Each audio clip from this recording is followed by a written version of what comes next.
즐거운 저녁 시간 보내고 계십니까? JTV 8시 뉴스입니다. 휴일인 오늘 낮 기온이 5도 안팎에 머물러서 어제보다 크게 떨어졌는데요.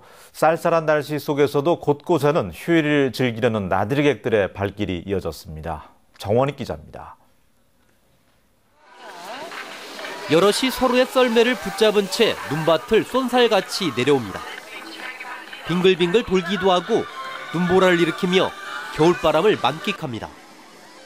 내달리는 짜릿한 썰매에 온몸을 맡기다 보면 시간 가는 줄 모릅니다. 엄마랑 아빠랑 쉬는 날에 왔는데 다른 데는 눈이 없고 여긴 눈이 있어서 좋고 다음에 더 왔으면 좋겠어요. 5m가 넘는 허공에 매달려 위아래로 내려갔다 올라갔다를 반복합니다.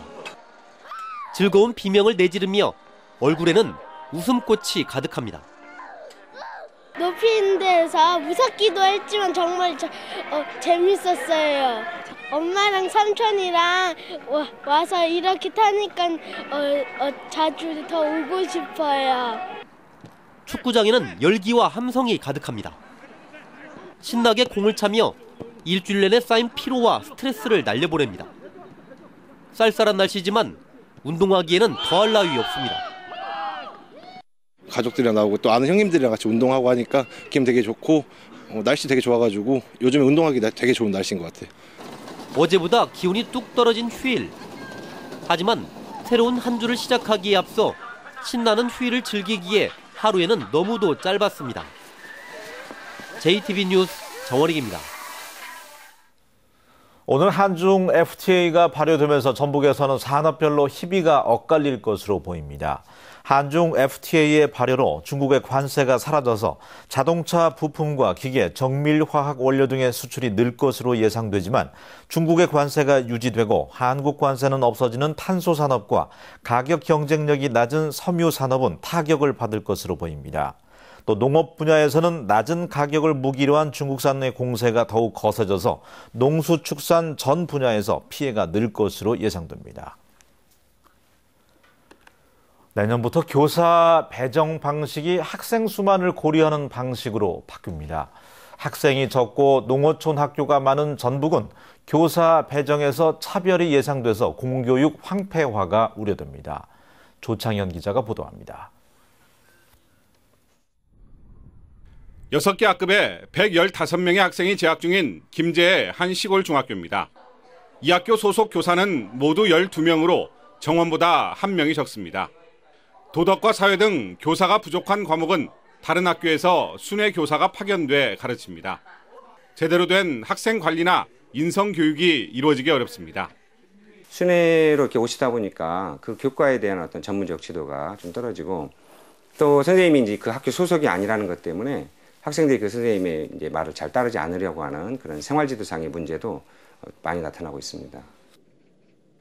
농어촌 학교의 이 같은 상황은 내년부터 더 나빠질 것으로 보입니다.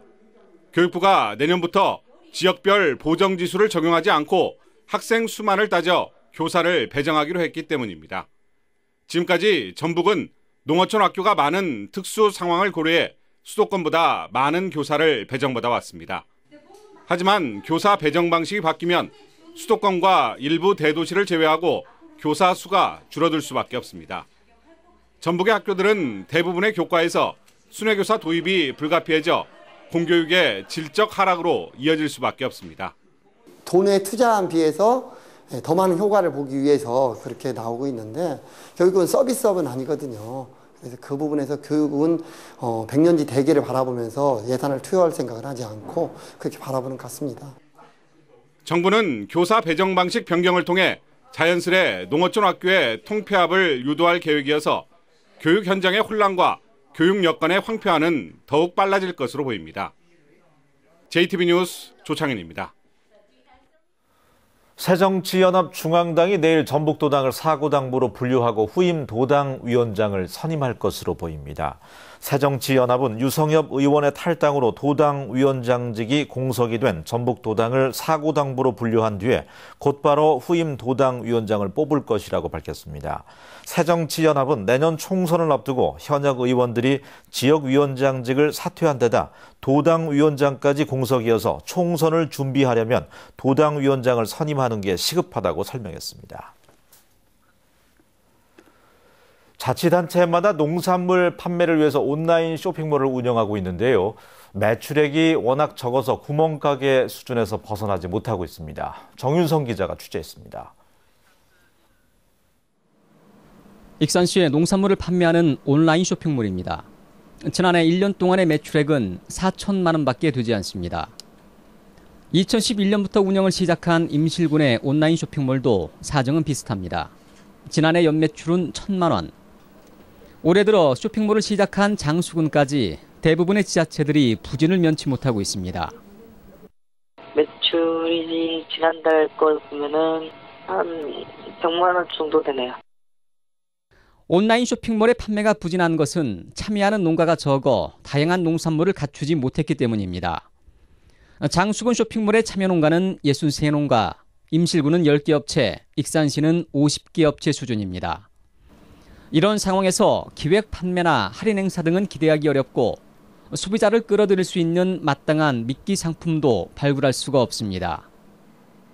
실은 설이라든지 추석 때 어떤 기획 상품을 내놓지 않으면 호객행위를 할 수 있는 만한 마땅한 무언가가 없기 때문에.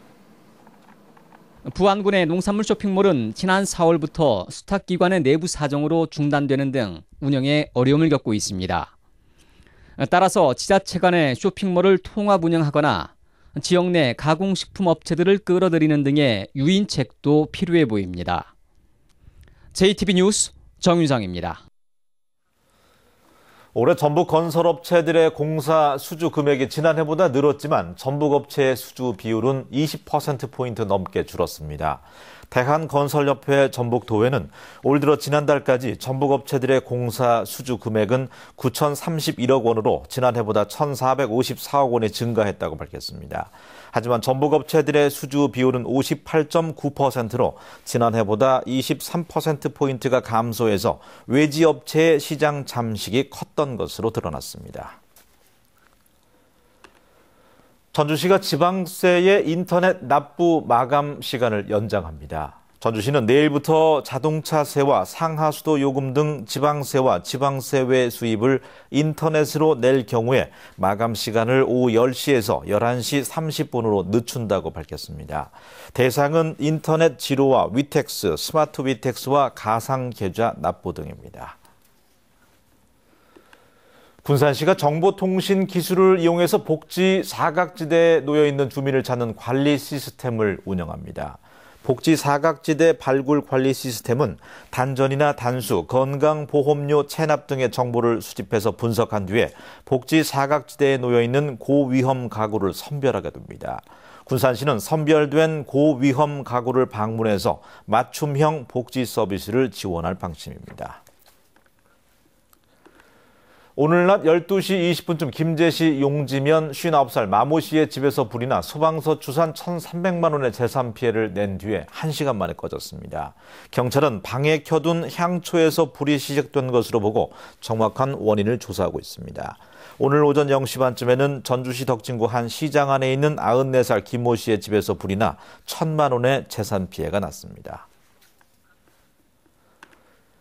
날씨입니다. 전북은 오늘 밤부터 5mm 안팎의 약한 비가 내리겠습니다. 내일 아침 산간 지역에는 비나 눈이 내리는 곳도 있겠지만 한낮에는 10도 안팎까지 오를 것으로 보입니다. 군산과 김제 등 서해안 지역은 오전까지 비가 내리다 그치겠습니다. 아침 최저 기온은 4도에서 5도, 낮 최고 기온은 9도에서 10도가 예상됩니다. 바다의 물결은 0.5에서 1.5m로 일겠습니다. 전주와 남원 등 내륙 지역도 오전에 비가 내리다 그치겠습니다. 아침 최저 기온은 2도에서 4도, 낮 최고 기온은 8도에서 10도의 분포를 보이겠습니다. 다음 주 수요일에는 다시 비가 내린 뒤에 주말까지 점차 기온이 떨어질 것으로 보입니다.